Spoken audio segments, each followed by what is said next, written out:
네, 안녕하세요. 성인 ADHD에 대해서 함께 알아보고 있는 방건호입니다. 지난 시간에는 여성들의 ADHD 특성을 알아보았는데 이번 시간에는 남녀 구분 없이 성인이 된 뒤에 실생활 현장으로 가보겠습니다.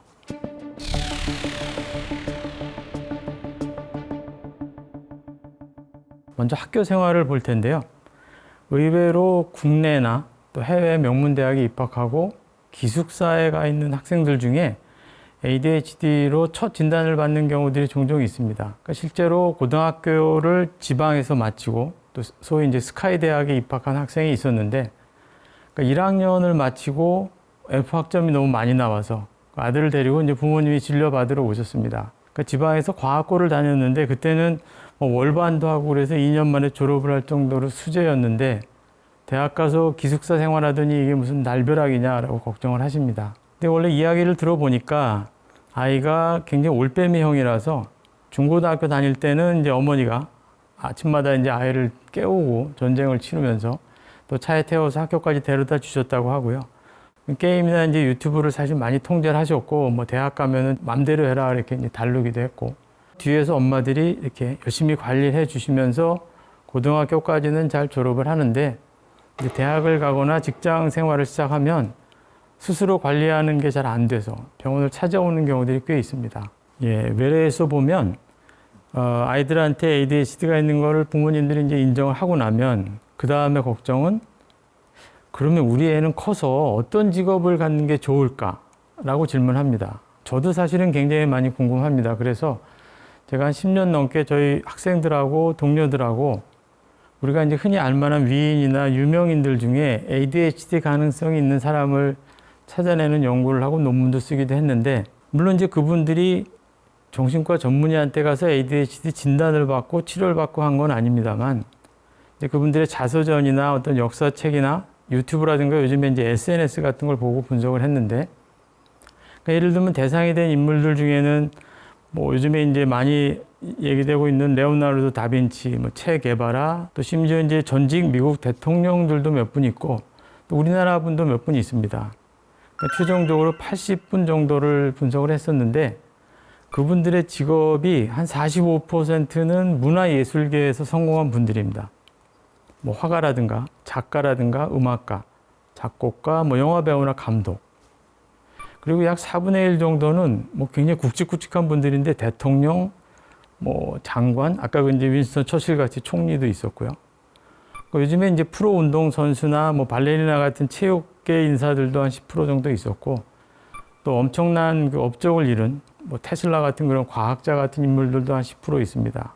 기타 이제 의사나 교수나 유명 셰프 같은 분도 있었는데, 이 문화예술계에 유독 좀 많아 보입니다. 그런데 이분들이 예술가로 성공할 수 있는 이유들 중에는 위험을 감수하는 추진력, 또는 뭐 남다른 에너지, 또 기본 모드, 즉 디폴트 네트워크 모드 하에서 탄생하는 다양성, 창의성 등을 많이 가지고 있는 분들일 수 있습니다. 제가 이 연구한 경험을 토대로 말씀을 드리자면, 이런 인물들의 공통점 중에는 자기가 하고 싶은 것에 자기 재능을 사용했다는 것입니다. 그래서 ADHD 여부에 따라서 어떤 직업을 선택하는 게 좋을지가 아니고 자녀분이 어떤 재능이 있는지, 그리고 그것을 자기가 좋아하는 어떤 일에 활용하고 싶은 의지가 있는지, 사실은 그걸 잘 살펴보는 게 필요하다고 생각이 됩니다.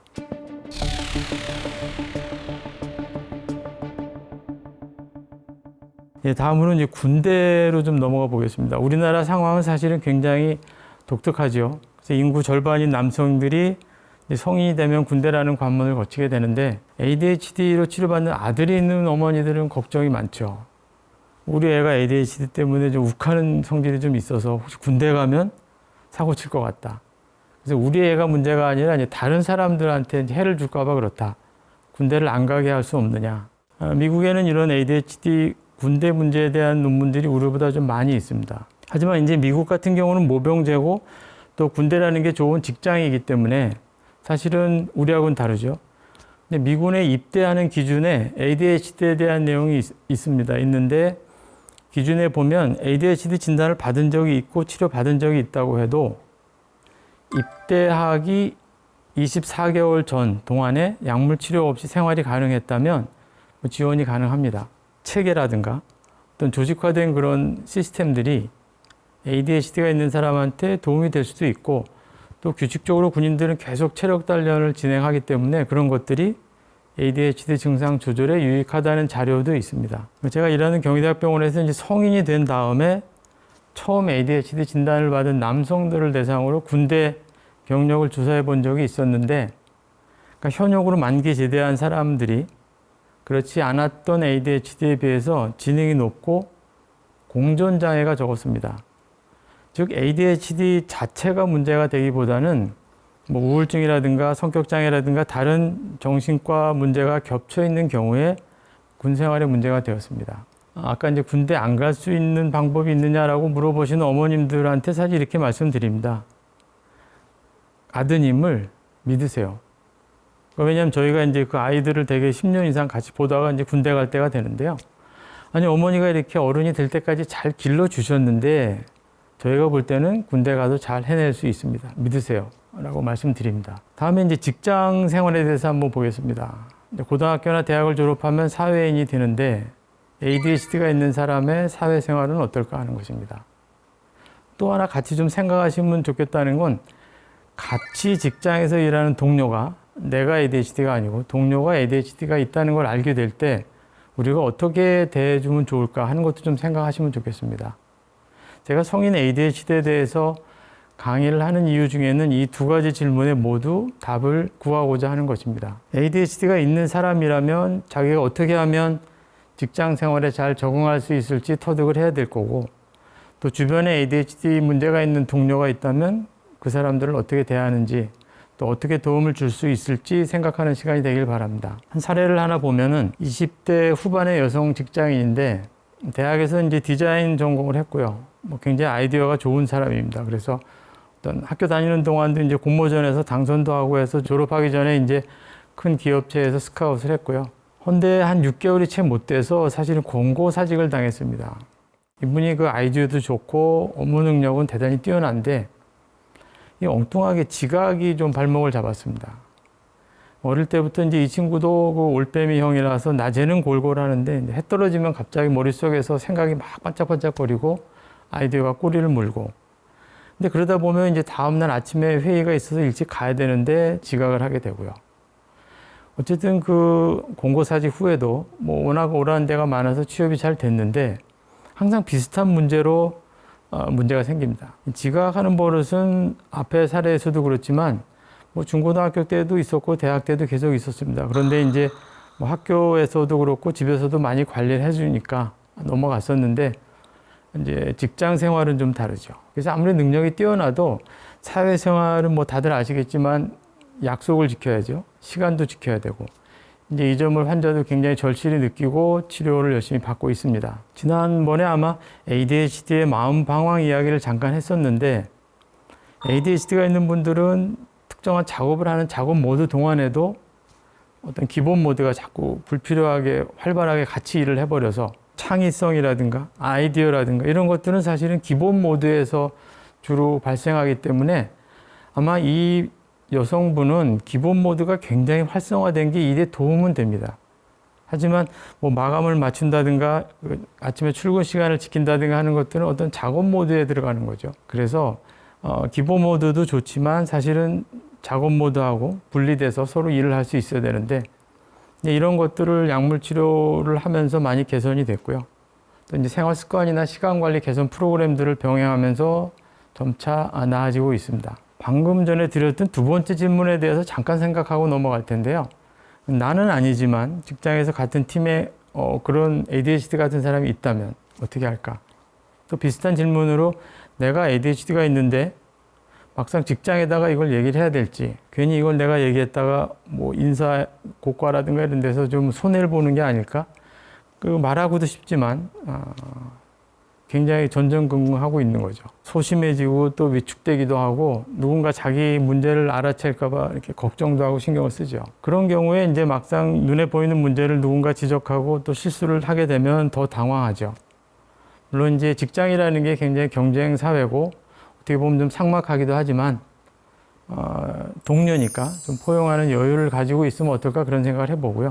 언젠가 뭐 내가 다른 사람의 도움을 받을 필요가 생기겠죠. 그럴 때 또 도움을 주는 분들이 있으면 고마운 거니까 사회생활 또는 직장생활에 대한 내용을 마무리하면서 질문 하나 드려보겠습니다.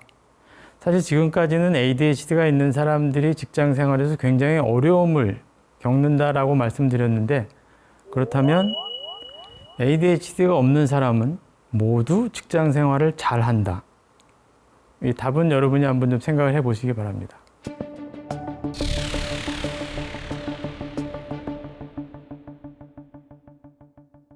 주제를 바꿔서 이제 가정생활에 대해서 좀 얘기를 해보겠습니다. 외래에서는 결혼한 상태에서 이혼을 앞두고 찾아오는 경우들도 왕왕 있습니다. 결혼할 때는 이제 서로 콩깍지가 씌워서 결혼하고 아기도 낳고 잘 살고 있는데 도대체 아닌 것 같다 그래서 이혼을 생각한 분들인데요. 그래도 어쨌든 사랑해서 한 결혼인데 이혼 서류 내러 가기 전에 도대체 이 남자가 이 여자가 도대체 뭐가 문제가 있는지 한번 알아나 보자 해서 오기도 합니다. 가정법원 통계에 보면 이혼 사유 중에 가장 많은 게 성격 차이라고 나옵니다.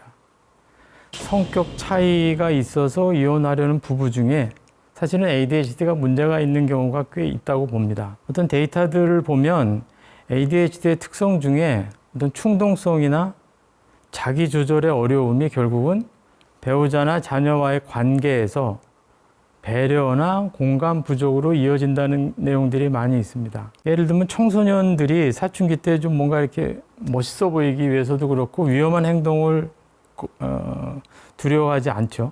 오토바이를 타고 과속한다든가 뭐 술, 담배에 손을 댄다든가. 근데 이런 것들이 이제 청소년 때 나타나면 뭐 사춘기 때 일시적으로 그러려니 하겠는데 결혼하고 나서도 뭐 과속운전 딱지가 쌓이고 음주운전으로 자꾸 면허도 취소되고 어떤 익스트림 스포츠 같은 거에 빠져서 가정을 돌보지 않는다면 이게 이제 일시적이 아니라 계속되면 이게 어떤 ADHD 증상하고 관련이 있는 게 아닌가 생각을 해볼 수도 있고요. 흔히 이제 요즘에 이제 뭐 홈쇼핑이 굉장히 큰 시장이 됐는데 쇼핑 중독이나 게임 중독, 뭐 주식이나 도박 중독 이런 부분들도 어떤 이런 ADHD의 충동성의 일부는 아닌지 고려해 볼 수 있습니다. 저희가 이제 공감이라는 표현을 했는데 공감과 배려는 대단히 고차원적인 집중력을 요하는 능력이라고 보입니다. 이 공감과 배려를 잘 하기 위해서 꼭 필요한 능력은 눈치인데요. 그 눈치야말로 가장 어려운 주의력과 집중력의 집합체라고 봅니다. 흔히 이제 우리가 직장에서 일머리가 있다 없다 이런 말을 쓰는데 사실 일머리라는 거는 가르쳐 주지 않아도 뭐 직장 생활의 어떤 뭐 규범집에 나오지 않아도 당연히 알아서 해야 되는 부분들을 일머리라고 하는데요.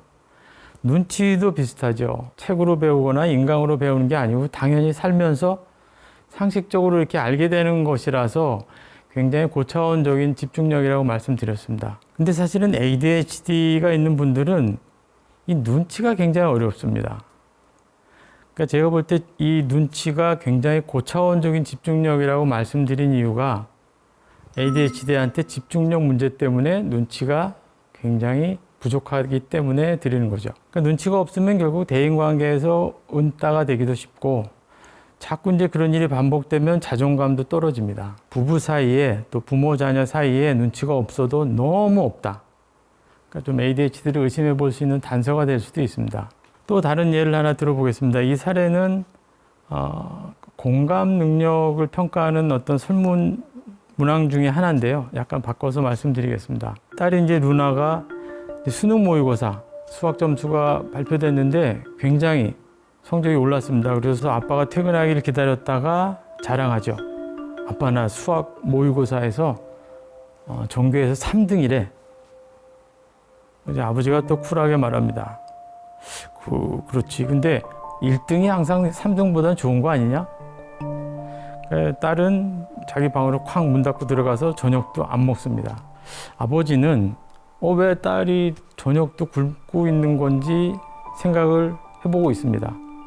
이 아버지의 생각을 한 4가지 정도로 말씀드려 볼 텐데 여러분들은 루나가 왜 그러는지 한번 생각해 보십시오. 첫 번째 아버지 생각은 얘가 다음 시험에서는 전교 1등을 해서 나를 기쁘게 해주려고 벌써부터 공부를 시작하는 거구나.